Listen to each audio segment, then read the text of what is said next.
Bismillahirrahmanirrahim. Assalamualaikum warahmatullahi wabarakatuh. Hai semuanya, apa kabar? Semoga kita semua selalu dalam lindungan Allah Subhanahu wa Ta'ala. Amin ya Robbal 'Alamin. Nah, pada kesempatan kali ini saya akan memaparkan materi kelas 9, yaitu bangun ruang sisi lengkung. Sebelum ke materi, apa ada yang tahu apa itu bangun ruang sisi lengkung? Ya, bangun ruang sisi lengkung ialah sebuah kelompok bangun ruang yang memiliki bagian-bagian yang berbentuk lengkungan. Bangun ruang sisi lengkung ini biasanya memiliki sebuah selimut ataupun permukaan bidang. Nah, ada yang tahu bangun ruang apa sajakah yang termasuk ke dalam bangun ruang sisi lengkung? Bangun ruang sisi lengkung itu meliputi bola, tabung, dan kerucut. Yuk, lanjut saja ke materi yang pertama, yaitu bola. Mendengar kata bola, pasti pikiran kita langsung terhubung dengan berbagai macam olahraga, seperti permainan bola voli, bola basket, tenis, sepak bola. Semuanya menggunakan bola. Nah, dalam subbab mengenai bola ini akan dijelaskan definisi bola, unsur-unsur bola, sifat atau ciri bola, serta rumus untuk menghitung volume dan luas permukaan bola. Yang pertama, definisi bola. Apa sih bangun ruang bola itu? Bola merupakan bangun ruang sisi lengkung yang dibatasi oleh satu bidang lengkung. Bola dapat dibentuk dari bangun setengah lingkaran yang diputar sejauh 360 derajat pada garis tengahnya. Oke, next, unsur-unsur bola. Yang pertama, ada jari-jari bola. Jari-jari bangun bola merupakan jarak titik pusat bola ke titik pada kulit bola. Dalam gambar tersebut, jari-jari bola ditunjukkan oleh ruas garis OA, OB, OC, dan OD. Titik O merupakan titik pusat bola.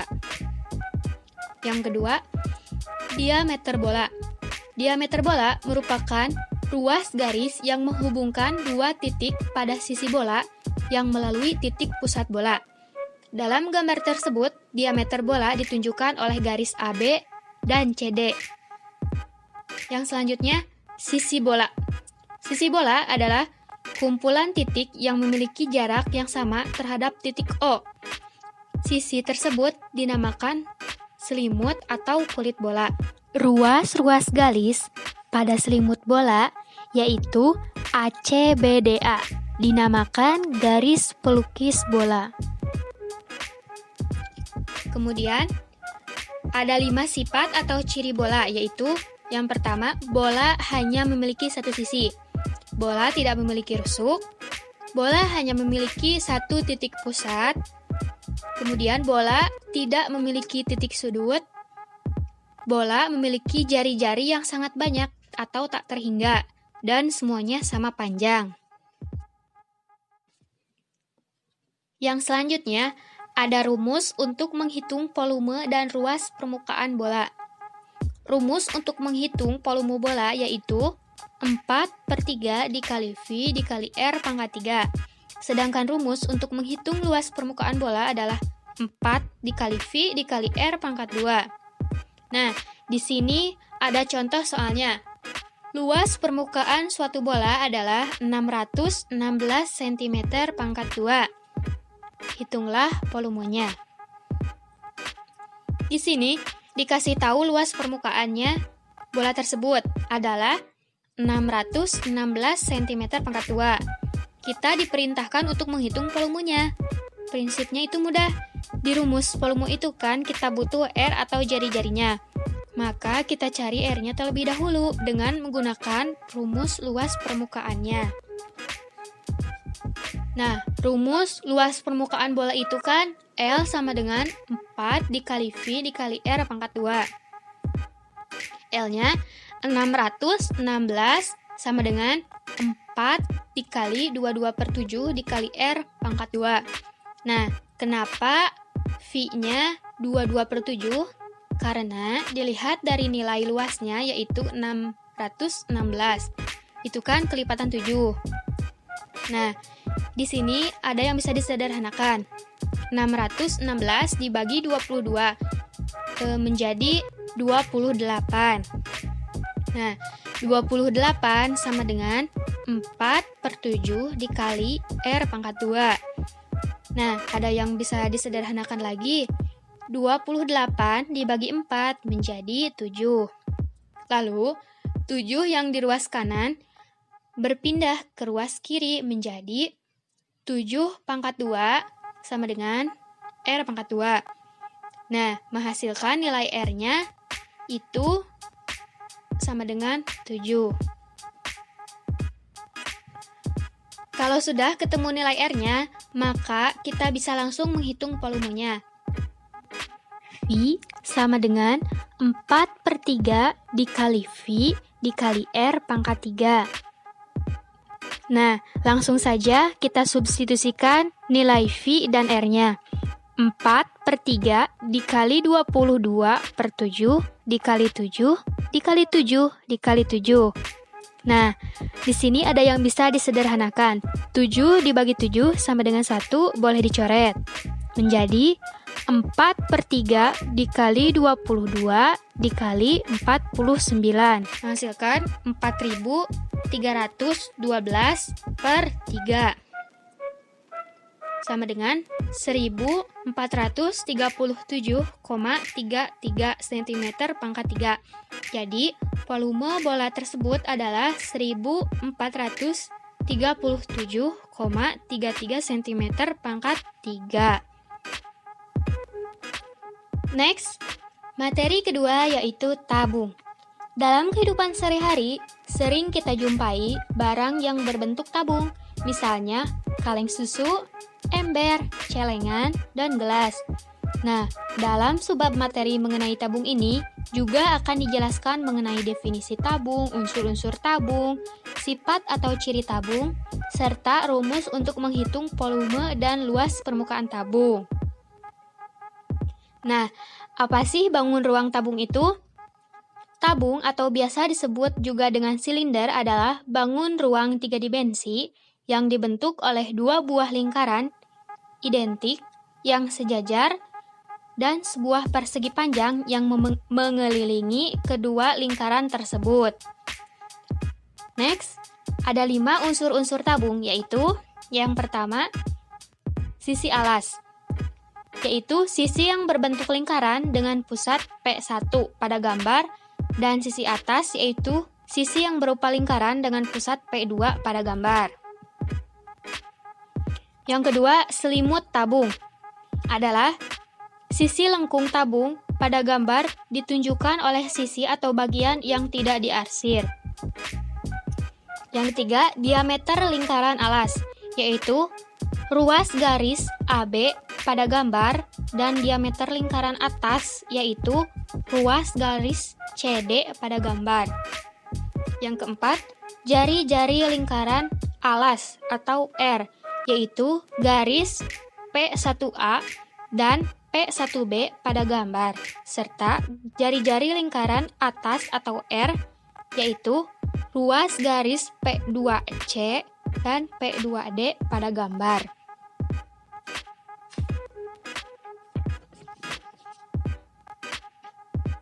Yang kelima, ada tinggi tabung, yaitu panjang luas garis P2, P1, DA, dan CB.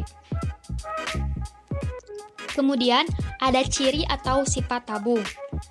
Yang pertama, tabung memiliki 3 bidang sisi, yaitu alas, tutup, dan selimut. Yang kedua, tabung memiliki bidang alas dan tutup berupa lingkaran. Yang ketiga, tabung memiliki sisi tegak berupa bidang lengkung yang dinamakan selimut tabung.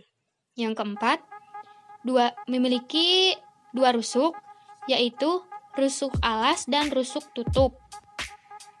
Yang kelima, tabung memiliki tinggi yaitu jarak titik pusat alas dengan titik pusat tutup. Yang keenam, jari-jari lingkaran alas dan tutup yang besarnya sama panjang. Next, rumus untuk menghitung volume dan luas permukaan tabung. Yang pertama, rumus untuk menghitung luas permukaan tabung adalah 2 dikali V dikali R pangkat 2 ditambah 2 dikali V dikali R dikali T. Nah, 2 dikali V dikali R pangkat 2 diperoleh dari rumus luas dua buah lingkaran yaitu alas dan tutupnya. Sedangkan 2 dikali V dikali R dikali T diperoleh dari rumus keliling lingkaran yaitu 2 dikali V dikali R, lalu dikalikan dengan tingginya. Yang kedua, rumus untuk menghitung volume tabung, yaitu V dikali R pangkat 2 dikali T, diperoleh dari rumus keliling lingkaran V dikali R pangkat 2, lalu dikalikan dengan tinggi tabung. Nah, di sini juga ada contoh soalnya. Perhatikan gambar di bawah ini. Hitunglah luas permukaannya. Dari gambar tersebut dapat diketahui tinggi tabung 25 cm, diameternya 10 cm, serta jari-jarinya setengah dari diameternya yaitu 5 cm.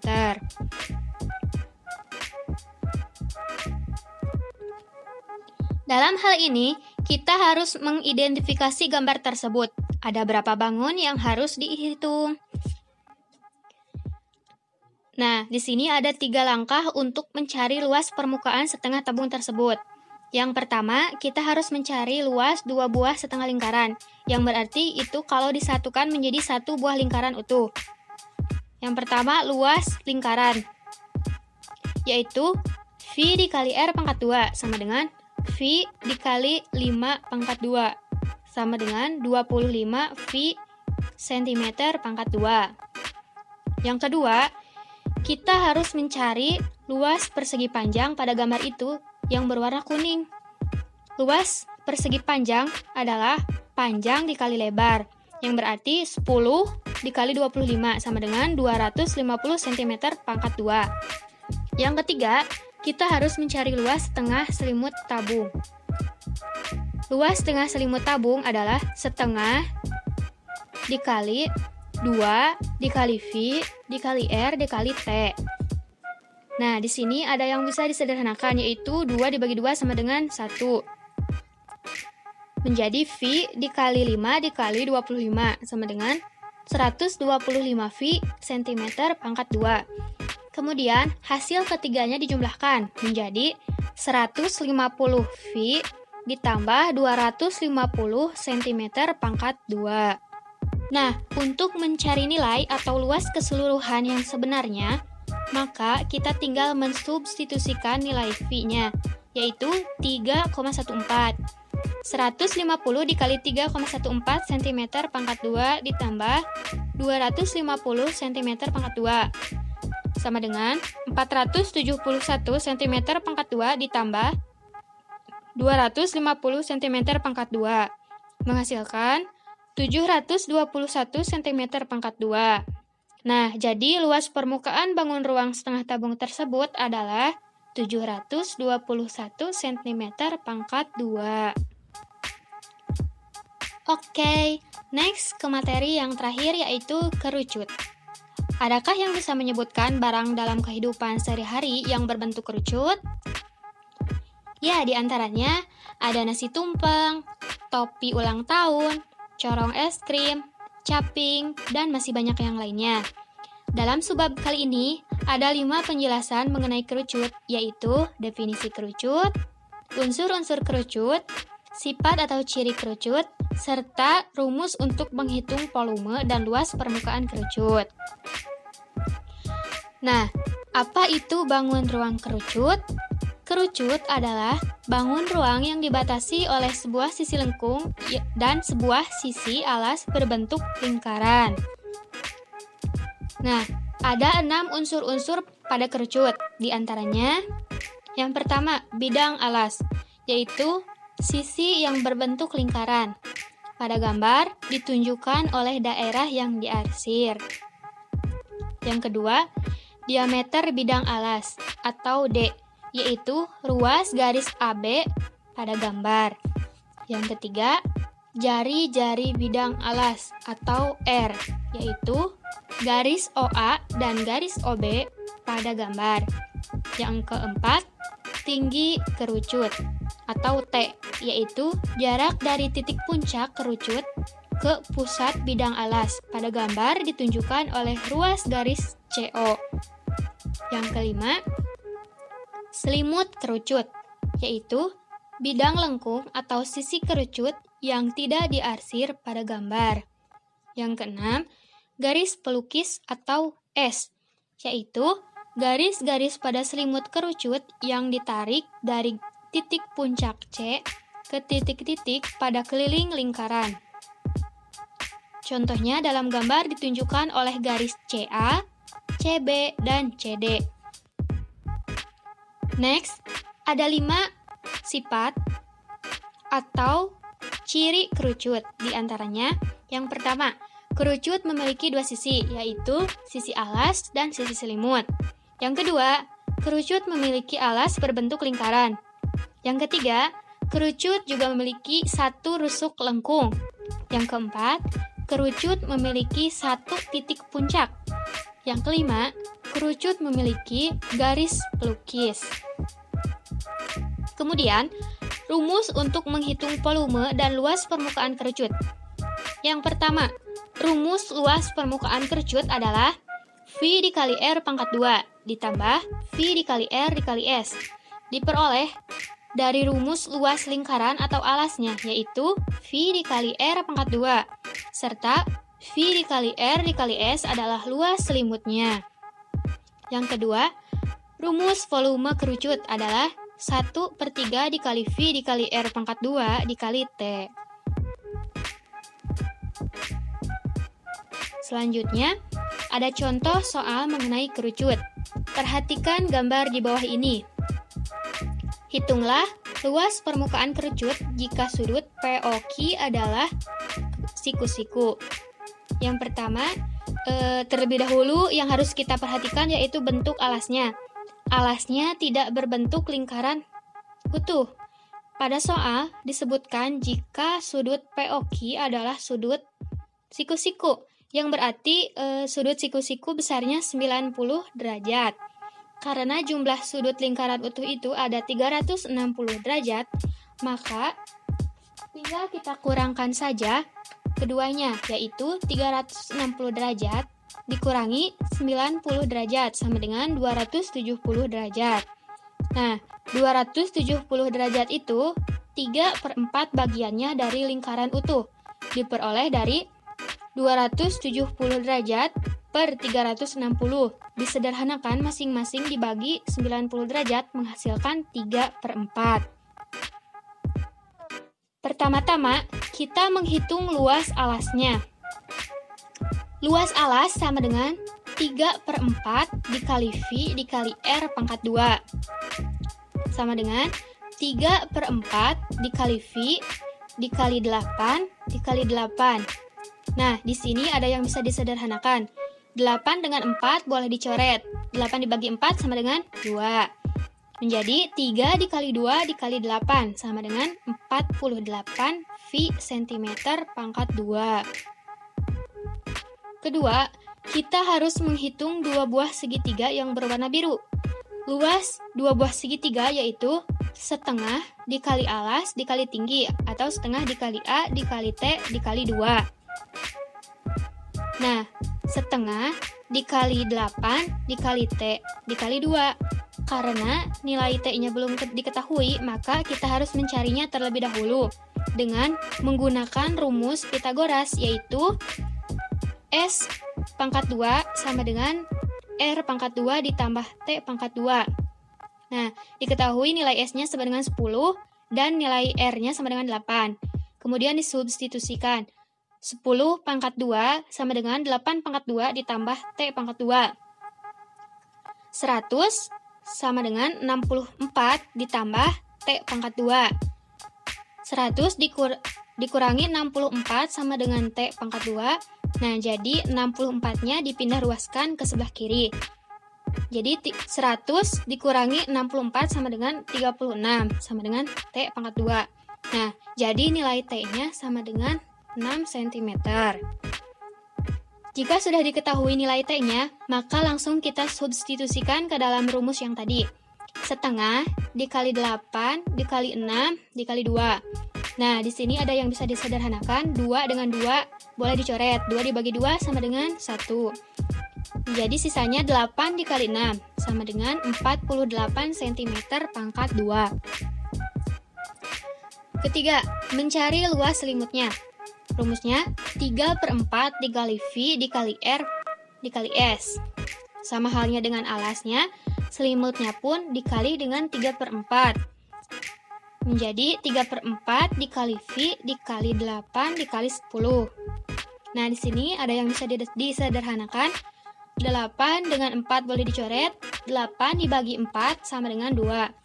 Menjadi 3 dikali V dikali 2 dikali 10. Menghasilkan 60 V cm pangkat 2.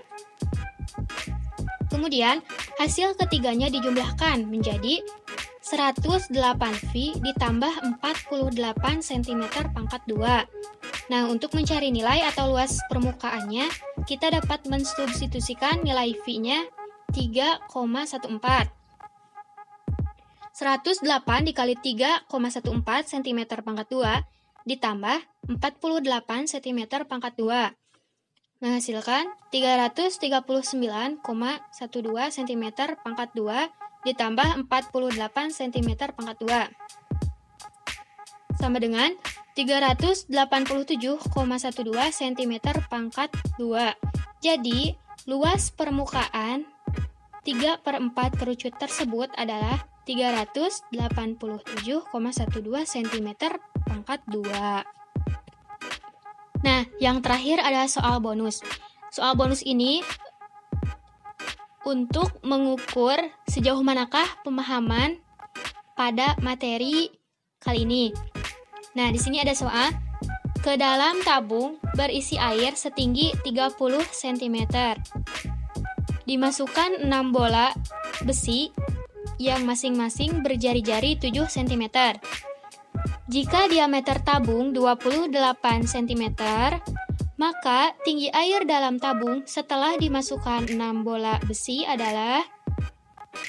Dari soal tersebut diketahui tinggi air dalam tabung sebelum dimasukkan 6 bola besi adalah 30 cm. Kemudian 6 bola besi masing-masing berjari-jari 7 cm.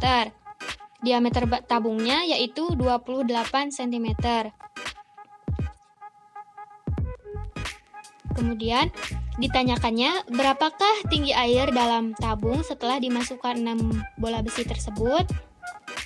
Pertama-tama, kita harus menghitung dulu volume 6 bola besinya. Volume 6 bola besi sama dengan 6 dikali 4/3 dikali V dikali R pangkat 3. Nah, di sini ada yang bisa disederhanakan. 6 dan 3 boleh dicoret. 6 dibagi 3 kan sama dengan 2. Menjadi 2 dikali 4 dikali V dikali 7 pangkat 3. Jadi 8 dikali V dikali 7 pangkat 3. Kemudian, kedua, menghitung volume tabungnya. Volume tabung itu sama dengan luas alas tabung dikali tinggi tabung. V dikali R pangkat 2 pada tabung dikali T tabung. Sama dengan V dikali 14 pangkat 2 dikali delta T. Delta T maksudnya ialah jumlah nilai kenaikan air setelah dimasukkan 6 bola besi tersebut. Nah, kedua hasil tersebut dibuat persamaan untuk mencari nilai delta T-nya. Jadi, V dikali 14 pangkat 2 dikali delta T sama dengan 8 dikali V dikali 7 pangkat 3. Kedua ruas ada V, maka dapat dicoret untuk disederhanakan. Menjadi delta T sama dengan 8 dikali 7 dikali 7 dikali 7. per 14 dikali 14. Nah, 14 pangkat 2 di ruas kiri dapat dipindah ruaskan ke ruas kanan menjadi penyebut. Kemudian 14 dengan 7 boleh dicoret dua-duanya menjadi 14 dibagi 7 sama dengan 2. Kemudian 8 dengan 2 boleh dicoret. Jadi 8 dibagi 2 sama dengan 4. Lalu 4 dengan 2 juga boleh dicoret lagi. Jadi 4 dibagi 2 sama dengan 2. Maka delta T-nya 2 dikali 7 sama dengan 14 cm. Sehingga tinggi air awal pada tabung ditambah kenaikan tinggi setelah dimasukkan 6 bola besi atau nilai delta T-nya itu sama dengan 30 cm ditambah 14 cm sama dengan 44 cm. Jadi, tinggi air dalam tabung setelah dimasukkan 6 bola besi adalah 44 cm. Sekian pemaparan materi dari saya. Apabila ada kritik, saran, atau pertanyaan, silahkan ketik di kolom komentar ya. Mohon maaf atas segala kekurangannya. Wabillahi taufik wal hidayah. Wassalamualaikum warahmatullahi wabarakatuh.